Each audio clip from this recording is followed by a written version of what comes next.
Good evening, everyone. Welcome to the third and final budget deliberations for the 2024-25 Rochester City School District budget. Tonight, you'll hear presentations on human capital, our IT services, communications, East, and the Board of Education budget. Joining on Zoom, we have the Superintendent for East EPO, Marlene Blocker, Commissioner Malloy, and Commissioner Griffin. And joining as well will be our State Monitor, Jaime Alicia. Dee Beth, our parent rep for the Finance Committee, is also online with the interpreter. And tonight, I'm going to turn it over right to the superintendent to start the presentations.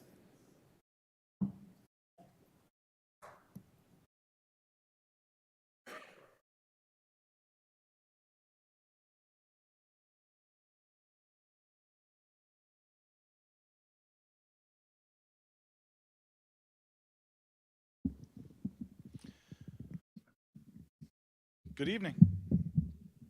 So tonight, I'm going to try and give some overviews. As you know, how the budget presentations have been going.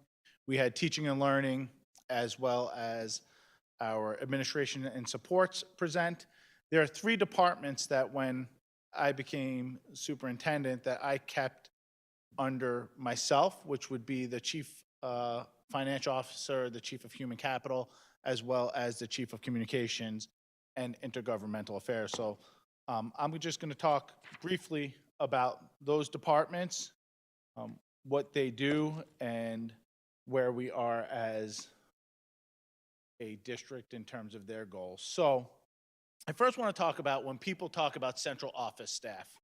There's conversations around central office staff and what that looks like. We have many staff that are in buildings that report to quote unquote central office. So associate directors for special education, our virtual academy of Rochester teachers, our school psychologists, our building cleaner subs, our teachers for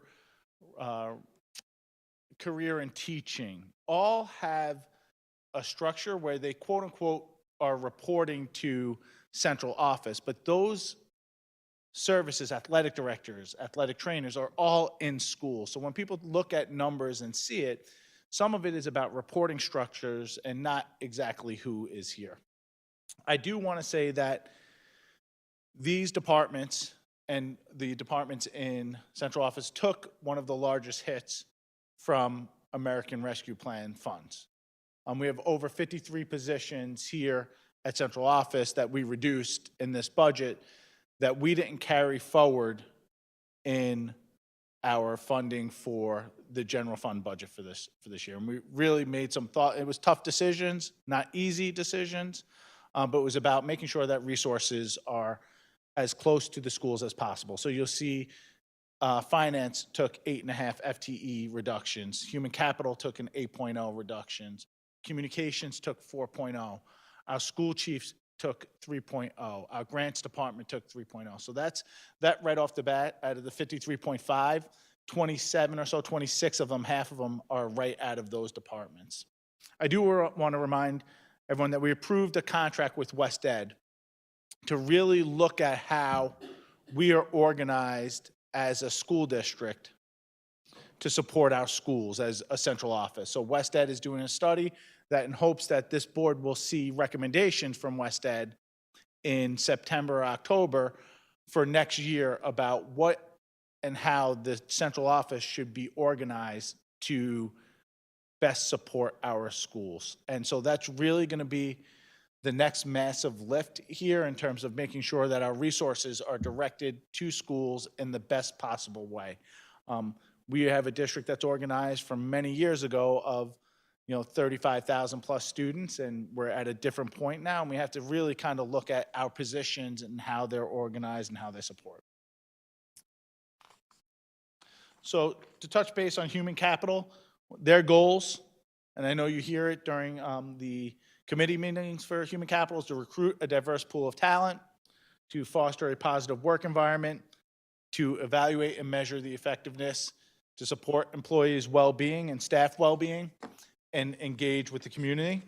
And they're organized in 4 departments, 4 sectors of human capital, where you'll see they have a real deliberate focus on recruitment, selection, and retention, where they find diverse talents to match with all RCSD positions, ensure strategic retention, employee benefits, and ensure staff and retires are cared for, valued, and respected, leads a care campaign and staff wellness, staff educator effectiveness, which is drive staff effectiveness with evaluation, feedback, and PD to ensure growth of our staff and our people, and staff relations, ensure a positive, productive work community leads to customer service and they manage staff records. So that's how human capital is organized in those 4 departments, and they are organized in a way that support our strategic plan.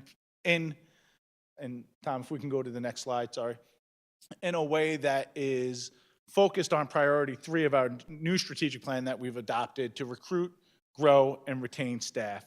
And by increasing the percentage of teachers identifying as BIPOC, right, and as well as increase employee engagement and professional development activities, enhance our diversity, equity, and inclusion by implementing conclusive practices, and then increasing employee retention rates by 5% over the course of 3 years. As well as their Teach Rochester vision, which is partnering across our city, a community call to action to ensure change, expand new teacher pipelines into RCSD, improve day 1 readiness of our new teachers, and to ensure equity in student access to high quality and diverse teachers, and support teacher recognition, leadership, and retention, building diversity, and also build diversity now for long-term change. Going into the finance section,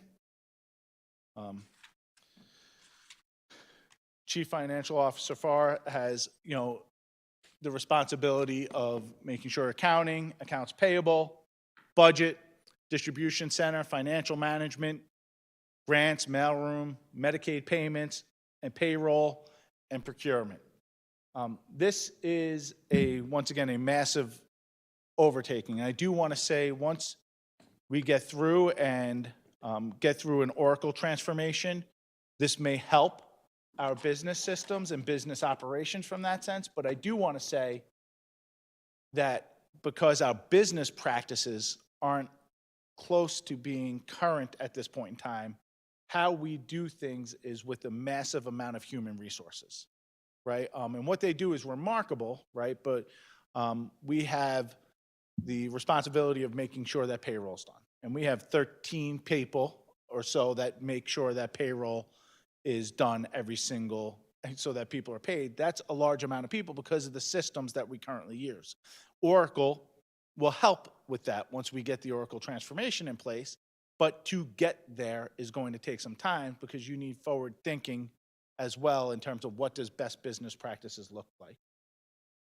So the finance goals, once again, is to make sure that we continue to improve and implement a timely and transparent annual budget process. I would say over the last 2 years, what Chief Farr and his team have done, we've continued to improve our budget process. We know it's not a perfect process at this point in time, but we always want to make sure that it's a little bit better each year and how we can enhance the process. We did that this year. Chief Farr led building meetings on department meetings on budgets.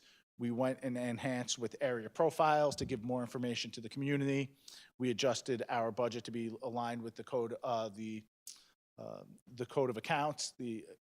And so we're making our transition in finance, making sure that align allocations of district resource with strategic plan. Now that we have 5 years, right, it's going to be our responsibility to assure that when we fund, we're funding in line to what we've said our goals are for our strategic plan.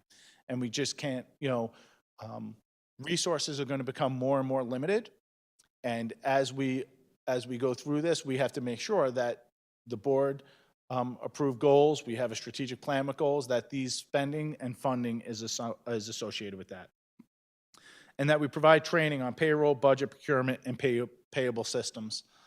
We rely heavily on our finance department to do a lot of parts of budgeting that also needs to be owned by schools, district. Everyone needs to have a part of budgeting, right? Budgeting shouldn't just be falling on the finance department. Everyone should understand their budget from their department, what it entails, how it's aligned. And we started to change behaviors on that this year, but we need to continue to make sure we're providing training so that everyone knows that information.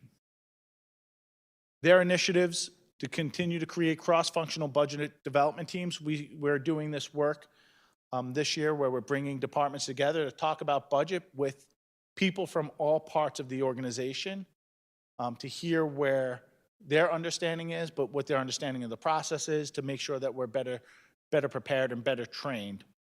Development and implement an inventory management system to comply with the government of accounting systems and requirements. Oracle implementation, like I mentioned, for budgeting and finance. Streamline flow for board resolutions, information into a payroll system. When we approve those additional pay resolutions, those are hand entered into our system. And those go by hand into the system for payroll and, just data entry. As you know, when you data entry, there could be the potential for errors during that time. There's people going back and cross-checking that, doing that. So not having a good system, you could see how we had to, the response to those situations are add more people to do verify check instead of creating better system and adopting a better system. And, once again, that's where the Oracle component comes in.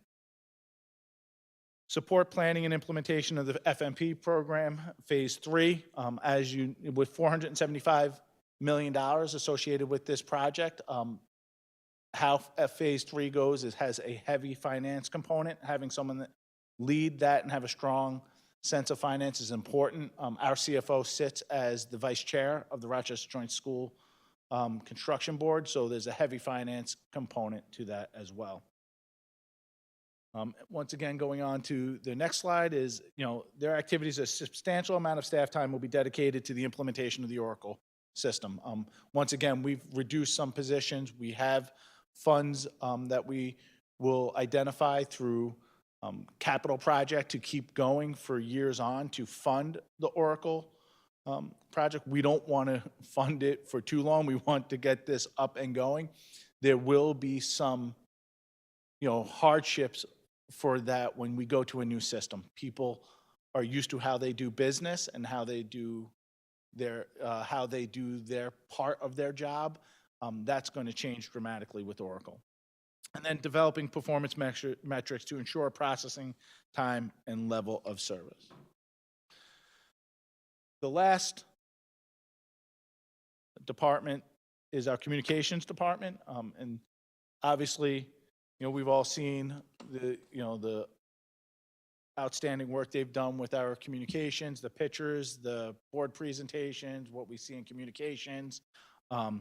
We've been very fortunate to use American Rescue Plans funds and federal stimulus funds to enhance those. So they've worked with district-wide staff, family, and emergency communications, graphic design and publications, the social media work they've done has been outstanding. The website development, multimedia productions, going into video and photo, some technical training, media relations, RCSD news and information, and then translation services in Spanish, Somali, Nepali, and Arabic. So communications has, under the Chief Communications Officer, Marisol, we also call her Mari, has done some remarkable work in that department. So communication department goals to elevate the district profile and perception of the Rochester City School District, to support the work of the superintendent by providing clear, accurate, and timely information through effective communication channels, and to inform all internal and external stakeholders while promoting the accomplishment of student teaching, and staff to build trust in the district and support student successes. Next year, we've earmarked money for what is called Let's Talk. Let's Talk is a platform that we're going to be lifting up and kicking off next year. Let's Talk is an opportunity for families, community, staff to engage immediately through the website by clicking a link and then getting information to people. And what Let's Talk does is it allows the people above to see what the response time is on communication. So if someone writes a concern about a single area, something that's happening, people could see, has there been response time, what that contact time has been, and where it is. East has a Let's Talk component, I believe, on their website as well. There are many school districts that use it, and we're in the phase of, piloting it, getting it ready so that we could kick off Let's Talk in the future. And then once again, ARP funds were used to initiate that programming as well. And then the intergovernmental affairs part of the chief communication officer position is once again to communicate with local, state, and delegation members to organize and help support us for our lobby day activities and develop legislative priorities, works with CIGR as the liaison, and oversees our resolution process. So these three departments, I do want to say, they've had the ability of enhancing, and we're seeing what they've been able to do over the last few years with funding from American Rescue Plan and federal stimulus. Both in human capital, we've been able to see some great work that's happening. In communications, we've been able to see some great work happening. We're coming down to now real money times where we don't have the ability with general funds to support some of these initiatives. And, it becomes hard when you're looking at how do you impact and what do you make decisions on. And we were trying to be as,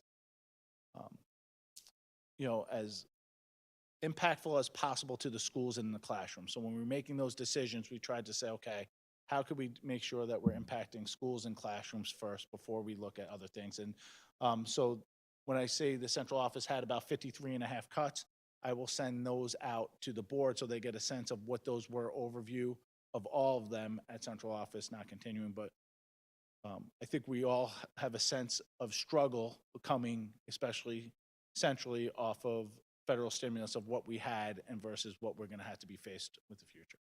So, thank you.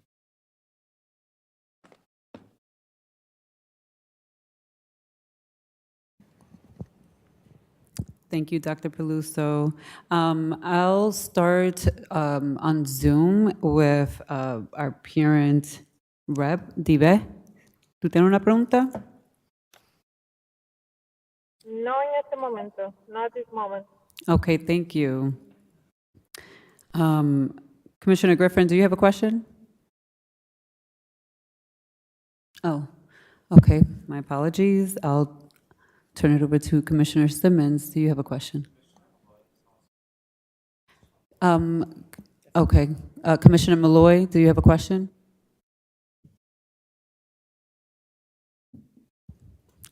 Okay, Commissioner Simmons. Thank you, Vice President. Thank you for your presentation, Superintendent Peluso. Just a couple of questions. I think looking at communications and recruitment, those are areas that stood out to me, and I know that there are so many budget considerations we have to look at, particularly around communications. I know we have 9 different languages in the school district, and so I'm hoping we're going to be able to keep that whole, those supports for families. I know we have folks situated at school communities, but that does not necessarily free them up to be dedicated to the communications that are coming out on a regular basis. So I'd like to know about that. And then the second part of that inquiry is around communications is, some of our branding and photography, those type of things. I believe they will lend to recruitment and increase enrollment, not by themselves, but along with all the supports and things that we've implemented. So is there flexibility around those areas? So we would ultimately, if that's the board's desire, and if I know there's a board letter that will come on Friday about what their asks are, we will have to go back to the budget and say, okay, how do we make that work, right? So I don't want to get into a habit for us to say, okay, we add and then not look at where the pain points are going to be, right? We're going to have pain points, but if that is the board's desire, then that will have to be myself and the team's job to kind of look at the budget to see how we make this work. The easy answer for me would be add the money into, look at our fund balance, right? We're healthy, but I've been pretty committed, especially with my departure coming, right? But I don't believe that puts the district in good financial position, and that's something that I will stand by. So I think if that's a board's desire, then the charge to my team will be to look at the budget overall and see how we can make it work within it. Okay, no, If it's a no, strong wish for the board. Yeah, that makes sense. And so it was communications and, of course, like I said, recruitment as well, because we have critical staffing that's needed here in the district, and to lose those bodies would be concerning as well. But I do hear you, so I will have further discussion for sure. Thank you. President Elliott? No questions. Commissioner Santiago? Just a couple comments and a question. So first of all, I want to say that a lot of times in the past, in the previous year's budget, the complaints was we see a lot of cuts from the schools and not much from central office. And so I'd like to say that it is pretty good to see, as we're in this interesting time of losing our federal stimulus money and our ARP money, to see more cuts coming from our central office than our student services in our individual schools. I would also second what Simmons was saying about communications and recruitment. I think that it is important to ensure that we're continuing to do the work to make sure that we're getting the correct information out to families, and also as we're speaking about trying to get in the workforce and to the teaching workforce. I think that it's important to make sure that we have the resources to bring as many teachers in as possible. I do have a quick question, and this is regarding Thursday's meeting. I believe that beforehand we had a speaker, and I believe now is probably, as we're speaking about the budget, we had a speaker speaking about the cut that's happening in our teachers who are moving up and to getting their certification. I just wanted to hear about that, if there was any information on that, and what's going on. So I'll ask Chief Miller, but this was once again another federally stimulus, a program in federal stimulus funds. But Chief Miller will answer. Good evening, Commissioner. Thank you for the question. So yes, if we are going to grow teachers and develop teachers, we have to have funding to support tuition or incentives. We were fortunate through the American Rescue Plan that we were able to have dollars to fund both of those things. We have sought other grants and opportunities to fulfill those moving forward. You may recall that we did receive a very generous grant from the Department of Labor, and so that's continuing some of that work. So that's ensuring that.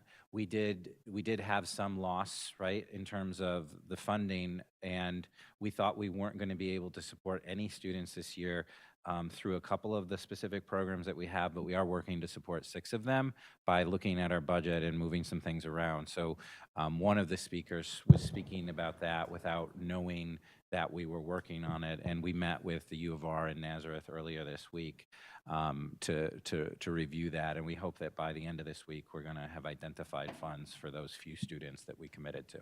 That's great. I just wanted, to get a follow-up on that, because I did hear his concern at the meeting. I did see you guys connect, so I just wanted to make sure that, it all went well. So thank you. Thank you. Commissioner Patterson? Yeah, the only question I have is relative to reductions in staff. You mentioned central office. I was hoping to really see tonight where those cuts were, in what areas. So when you do submit this report, for me personally, I'm hoping to see, exactly, where these cuts are and what the positions are. So for example, if you have cuts to your cabinet, what that position is. If there's cuts to the administration, in central office, what those positions are, and then separate out who's in central office and who is just assigned to central office but works out in the field, as I'll say. Yep, I'll put that in my my communication. Like I said, there's 53.4 positions that will be taken from central office. I will tell you right now, there are no executive cabinet cuts at this time that I'm proposing. Thank you. Okay, I believe Commissioner Griffin has joined. Commissioner Griffin, do you have any questions right now? Okay. So up next is also, this is open for questions related to the East EPO. We had a presentation on it a while back, but this is the time if there are any questions around East EPO. Before I start taking those questions, I do just want to uplift support to HCI and communications, and primarily because it's also aligned with our goals in the district, as you just presented, but also it's in the strategic plan. And I would be curious about the positions in finance and how those, which ones those are as well. So I look forward to reviewing those at the letter. So I just want to state, though, because I'll be sending out the memo on Friday, and you'll be sending out your information on Friday. I don't know if you want to send it. I'll send it out early. I'll send Okay. out this communication tonight. Okay, thank you, because I just want to make sure there's some alignment there. Otherwise, I was going to inform the board, we may have to then do an amended memo on record, just so that, it could be captured in there, what has occurred both through this all budget deliberations, but final outcomes for this budget book, so then this can be updated if the board decides on support around areas where there may be cuts, where we do believe that they're going to critically, in my opinion, almost injure the district. So to Commissioner Simmons' point, the communications, I think that's the first award we've won since I've ever been in this board. I just want to point that out. So kudos to the communications team. But I do have to really point out that for me, this is the first time a lot of our information and materials even feel professional and polished and in sync. And I know that we still have a lot of work to do. And then I also have to, still under communications is translations. And I know that we're investing in multilingual services in-house and across the district, but the ability for families to also have translation services and materials translated in languages that they can understand and follow along with, and also be a part of the same abilities that English speakers in this district are able to do. So I do want to add support for the translators, because I also want to point out that when that position was funded in the district, especially around the Arabic position, that it was very difficult position to fill. And then I also want to point out that we absolutely need recruiters, and we need them to be able to speak both in English and in Spanish. So with that, I'm going to open up the questions for East, and I see that the East EPO Superintendent, Marlene Blocker, is on. Good evening. Are there any questions right now for the East budget presentation? Yep, Commissioner Santiago? Yeah, just one quick question. I'm seeing a $1 million increase, just about $1 million increase in salaries, but I'm not seeing, when it comes to the FTE comparison, exactly where the increase is. I'm actually seeing kind of a decrease in FTE salary. So I just wanted to I was just wondering where is that extra $1 million in salaries going? I couldn't tell you specifically how much, but the contracts that we have for the district for East have incremental increases, and as a result, that causes the payroll to increase. And these are just contracts with other agencies, or specifically? No, the teacher's contract, the ASAR contract. Okay, thank you.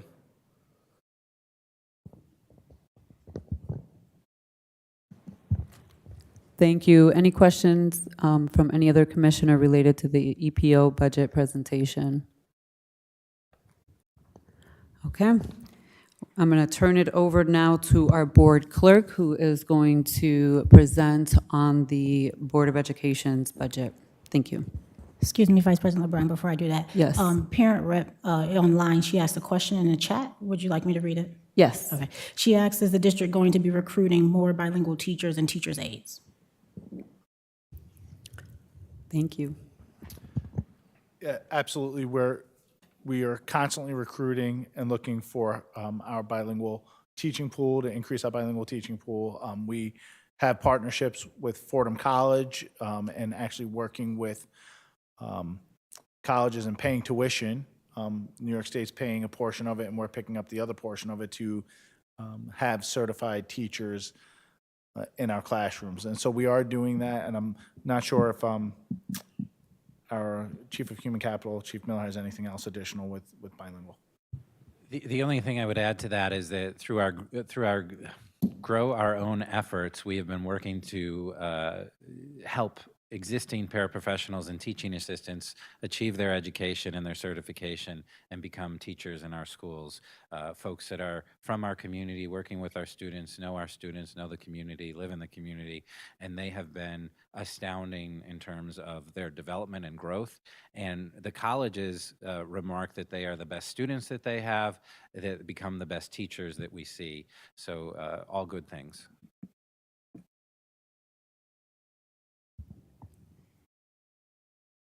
Thank you. I'm going to turn it over to our board clerk, who has made her rounds all the way.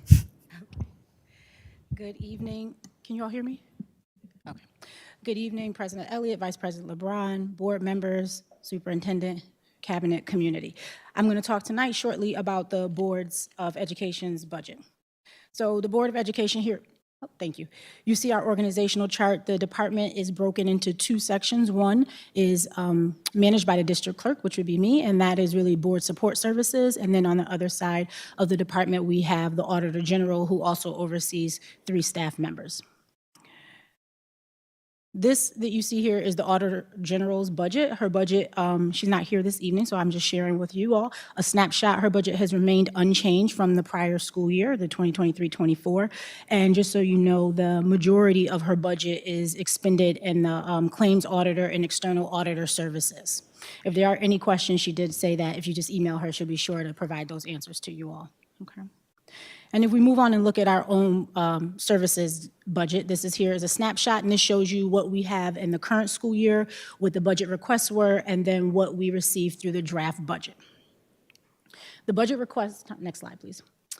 The budget request that we made for additional funding really was really around these couple of areas that you see listed here, which support a variety of activities that we do throughout the year.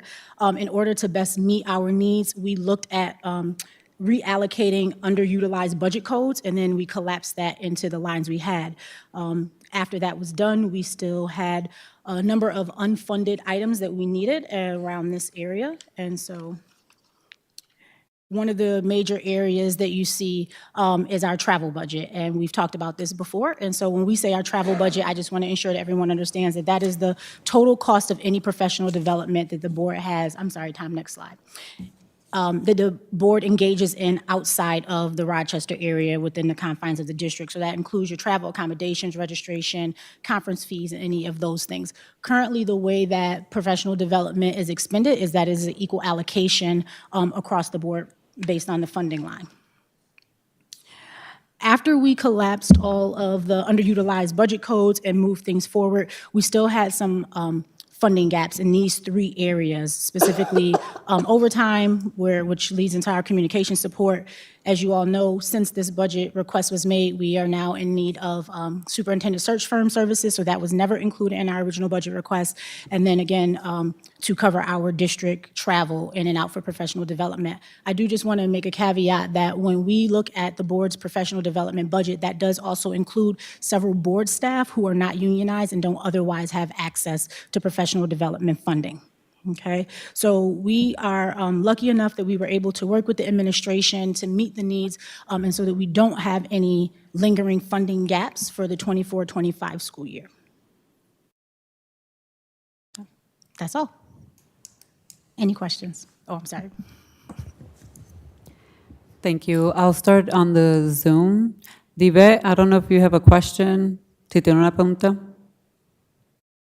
No, ahora no. Okay. Commissioner Griffin, do you have a question? Okay, Commissioner Malloy? Yeah. Commissioner Simmons? Not a question, more of a statement. Thank you so much for your presentation this evening. And respectfully, Kurt, when you know that I refer to you as Olivia Pope because you truly keep us functioning and functional. I admire your work and do appreciate you very much. But I think you summarized any questions I did have, so I'm all set. Thank you. Thank you. President Elliott? Yes, I think that what we have to also take into consideration is the amount of money that we spend on travel and professional development. And I guess the question becomes, is that a sufficient amount of money with, or what are the trips that, and what we may need to do in the future is determine which trips that we are going to be going on so that we can have a better understanding or better budget around those costs. We tend to have, I don't go as much, but there are times when people who are learning may want to participate in those professional developments. And so I think somehow, and I'm not sure the answer is right now, I'm looking to have some conversation in the future about, what those costs, realistically what those costs are to be, given that we have, you make connections on the national level about, and those connections help us to be able to do our work better. And so I think it's important that we do that, but we may not have sufficient funding in that line item. That doesn't also include other professional development, like if we contracted with another vendor, that money is not in there, yeah. No, that would be the professional and technical services line. If I Yeah. could just provide a little more information in terms of your question, without being too granular, the way that we kind of come to what the PD budget could look like is really based on the conferences that historically the commissioners have attended, as well as recommendations from organizations that you all work with. And then we take that, kind of look at where they're going to be, and then project based on the city, town, time of year, what the cost should be. And then using our own district requirements in terms of how much we can spend a night on a hotel and what reimbursements for meals are and things like that. And from that, we kind of come to what a draft or budget request would be. Can you tell me if in the state monitor's recommendation that with the previous state monitor, we needed to report back, write a written report or oral report with regard to our trips. Is that still in the state monitor's recommendations? No, that recommendation no longer is a part of the plan. However, I do believe it's a good practice to come back and share your learnings with the community and with fellow board members. Okay, Thank you. thank you, President Elliott. Commissioner Santiago? Thank you. Commissioner Patterson? Yeah, first of all, thanks for what you do. I'm very appreciative of all the time and the effort and, that you put in as a clerk. You and I have had our own conversations relative to my thoughts, relative to the budget and even cuts that are possible, for us as a board to set an example. We're asking, the superintendent to make these cuts, but are we willing to even look at our staff and see if we can make cuts? If that's not possible, for me personally, as we discussed, cutting back on some of that professional development for a year, even, just to help out and set an example, that we're willing, as even board members to help, with this budget, in cuts in the budget. So those are just some of my thoughts. But again, thank you for your service. Thank you. Commissioner Simmons? I just want to, and I appreciate the sentiments expressed. I do want to say that, again, one thing I recognize is that coming in new to the position, there's so much learning around, and I truly think that professional development helps situate me and expand my understanding as a commissioner.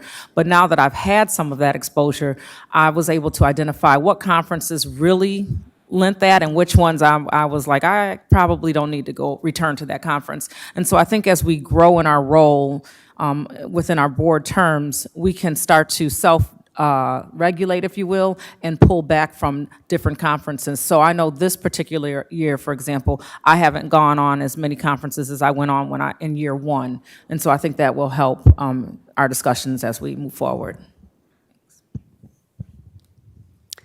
Thank you. I just want to thank the board staff too, because I don't think people realize how much they do have to work. It feels like 24 hours sometimes for them.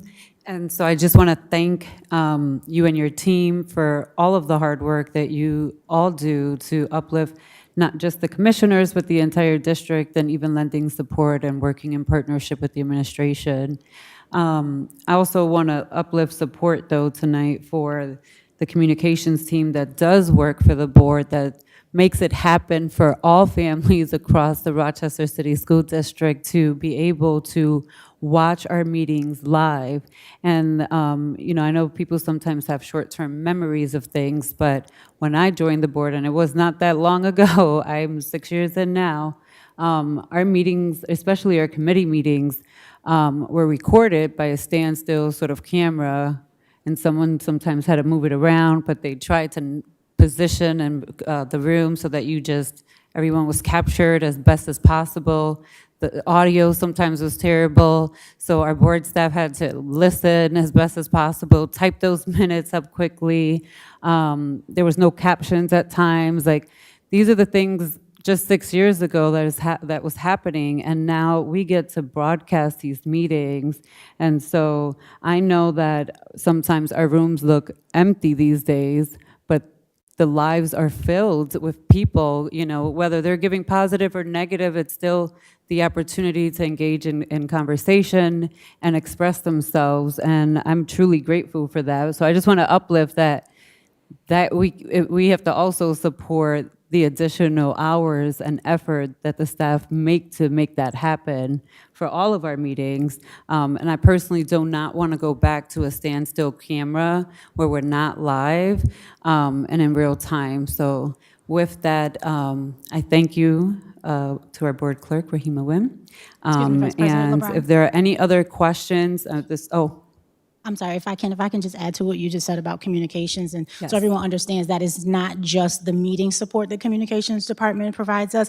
I don't think I would be able to do my job as effectively as I do without the support of that entire department, attending our weekend events and all those things, to helping us to make communications plans for all the different various activities the board is involved in. So it's a lot more expansive in the support they provide the board department directly than just our meetings. So I wanted to uplift that as well.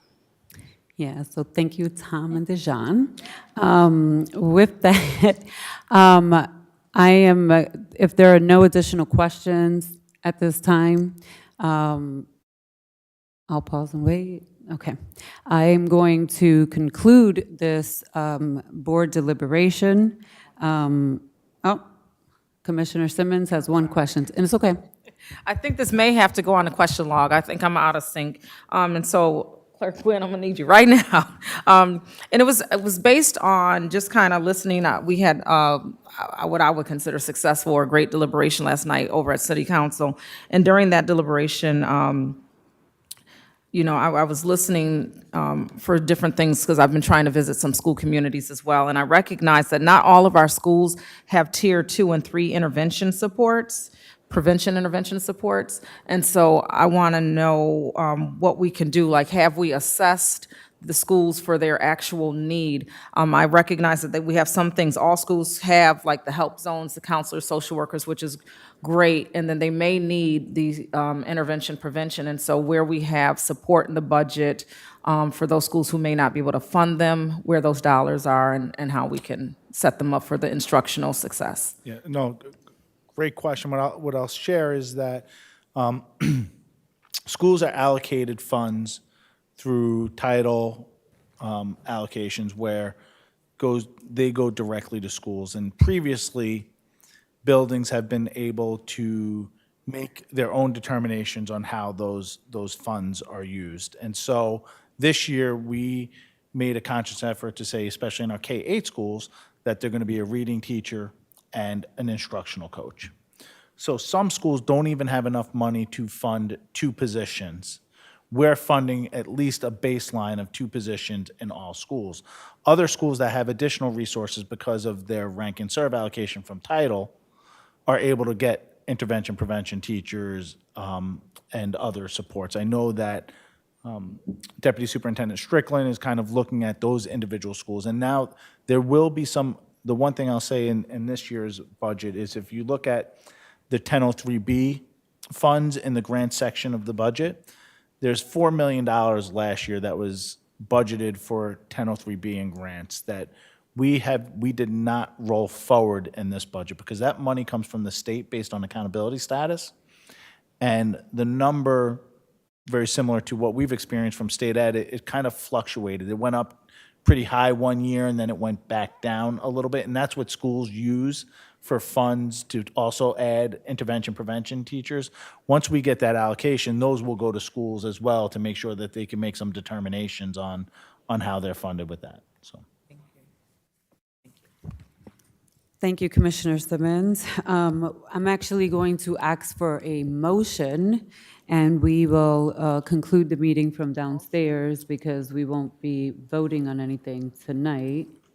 So I'm asking for a motion to go into executive session to discuss matters leading to the appointment or employment of a particular person or corporation. That motion has been made by Commissioner Simmons. Can I get a second? Second. Seconded by President Elliott. Any questions or comments? All those in favor? Aye. Have a good night, everyone, as we will be concluding the meeting from downstairs.